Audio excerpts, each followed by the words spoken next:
Olá, irmãos. Domingo, 27 de setembro, reflexão do Evangelho, que está em Mateus, capítulo 21, versículos 28 a 32. Jesus fala aos sacerdotes e aos anciãos do povo. Ele diz: um homem tinha 2 filhos, e dirigindo-se ao primeiro disse: Filho, vai trabalhar hoje na vinha. O filho respondeu: Não quero. Mas depois acabou indo. Mudou de opinião e foi. O pai dirigiu-se ao outro filho e disse a mesma coisa. Este respondeu: Sim, senhor, eu vou, mas não foi. E aí ele vai perguntar para os sacerdotes, para os anciãos, qual dos dois fez a vontade do pai? Os sumos sacerdotes e os anciãos do povo responderam: o primeiro. E aí Jesus vai dizer então: em verdade vos digo que os cobradores de impostos e as prostitutas vos precedem no reino de Deus. Veja bem, irmãos, nós vemos aqui esse homem que chega para os seus 2 filhos e faz o mesmo convite. Esse homem é Deus, que faz o mesmo convite a todos os seus filhos para ir trabalhar na vinha, trabalhar no reino de Deus.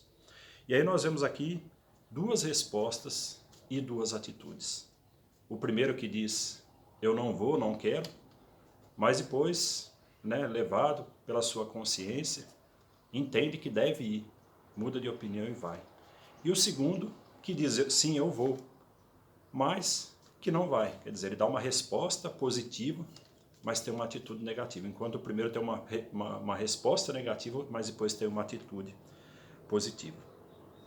É bom a gente entender que muitas pessoas começam mal no caminho de Deus, mas depois se convertem e mudam e terminam bem a corrida deles aqui na terra. Há aquele que diz por conveniência, aquilo que deve dizer, o politicamente correto, para agradar, fala com a boca, mas não dá a mesma resposta com as suas atitudes e decisões. Por isso que Jesus tinha muitos embates com os fariseus, com os doutores da lei. Jesus dizia para eles que eles deveriam viver aquilo que eles ensinavam. Lá em Mateus 23, Jesus vai dizer ao povo: façam o que eles dizem, porque os fariseus, os doutores da lei, tinham autoridade para interpretar a lei e para ensinar.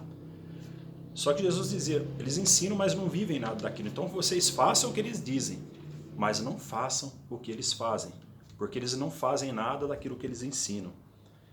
Então, irmãos, nossas atitudes, elas devem testemunhar nossa fé muito mais do que nossas palavras. Falar, a gente pode falar o que quiser, mas viver realmente aquele ensinamento, viver a fé, é com as nossas atitudes, com as nossas ações, que nós testemunhamos essa fé. Por isso também Jesus vai dizer, lá em Mateus 7, nem todo aquele que diz Senhor, Senhor entrará no reino dos céus, mas aquele que faz a vontade do Pai. Então, não é falar, mas fazer. E se nós falarmos, é que a nossa vida seja coerente com as nossas palavras, possamos realmente vivenciar com a nossa vida. E aí ele vai dizer uma coisa aqui muito forte, no versículo 31. Então Jesus lhes disse: em verdade vos digo que os cobradores de impostos e as prostitutas vos precedem no reino de Deus. Olha só, está dizendo que os pecadores, cobradores de impostos, estão na frente, dessas autoridades religiosas no caminho do céu, que vão chegar primeiro no reino de Deus, no céu.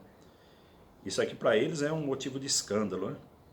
Ele vai dizer: porque eles acreditaram no anúncio de João Batista e se converteram, enquanto vós se arrependeram e creram nele, enquanto vós não acreditaram. Então, irmãos, veja bem, nós podemos aqui ver o exemplo de Maria Madalena, uma pecadora conhecida, provavelmente uma prostituta, mas que quando encontra ali Jesus, quando recebe o anúncio, ela muda de vida, se converte, passa a seguir Jesus, abandona a vida velha de pecado. Nós podemos ver o exemplo também de Mateus, que era chamado Levi, que era um cobrador de impostos, um ladrão reconhecido, um pecador público, mas que quando Jesus vem, chama, vem e segue, ele abandona toda a vida velha e segue Jesus. Quer dizer, de pecador passa a ser um seguidor, um apóstolo, e o evangelista que nos escreveu aqui, esse evangelho qual nós estamos partilhando e meditando hoje. Então veja bem, irmãos, eles mudaram de vida ao receber o anúncio. Quer dizer, começaram mal, deram uma primeira resposta negativa, mas depois transformaram mudaram de vida e passaram a seguir Jesus. Quer dizer, começaram mal, mas terminaram bem. Então essas autoridades religiosas se apoiavam nas leis, mas na verdade para oprimir o povo. A vivência dessa lei não levavam eles a viver a essência do ensinamento, a viver o amor, a compaixão, a misericórdia, que é aquilo que Jesus ensinava. E o próprio João vai dizer na sua primeira carta, no capítulo 4, versículo 8, aquele que não ama não conhece a Deus, porque Deus é amor. Então, irmãos, toda a vivência da lei, dos ensinamentos, aquilo que nós aprendemos deve nos levar a uma transformação de coração que nos leve a entender e aprender a essência do ensinamento, que é viver o amor, a compaixão e a misericórdia. Senão de nada adianta a gente estar na igreja, vivendo os sacramentos, vivendo os ensinamentos, ouvindo as pregações, vivendo uma vida de oração, mas se isso não nos transforma para viver esse amor, a misericórdia e a compaixão, nós estamos fazendo, né, igual esses fariseus, igual esses doutores da lei. Estamos ali vivendo por conveniência, muitas vezes por preceitos, seguindo preceitos e leis, mas não estamos nos deixando transformar por esse amor de Deus. Por isso, só encerrando, não importa como você, como eu, comecei a carreira, como você começou a sua carreira, mas como nós vamos terminar essa carreira. Hoje Deus está nos chamando a um arrependimento. Talvez a primeira resposta nossa não foi boa, não foi positiva, mas Deus está nos chamando a um arrependimento, que nós voltemos atrás das nossas atitudes e passamos a viver o verdadeiro seguimento. Que hoje nós possamos nos dirigir para a vinha do Senhor. Não importa como começamos, mas como vamos terminar a nossa carreira. É isso que importa para Deus. Um ótimo domingo para você, meu irmão, minha irmã, para a sua família. Que o ensinamento de Deus possa frutificar em nossos corações em boas obras, numa transformação de nossas vidas a cada dia. Deus nos ama e quer a todos nós na sua vida. Por isso Ele nos chama a cada dia. Por isso Ele não desiste de mim, não desiste de você. Ótima semana. Deus abençoe você. Em nome do Pai, do Filho e do Espírito Santo. Amém.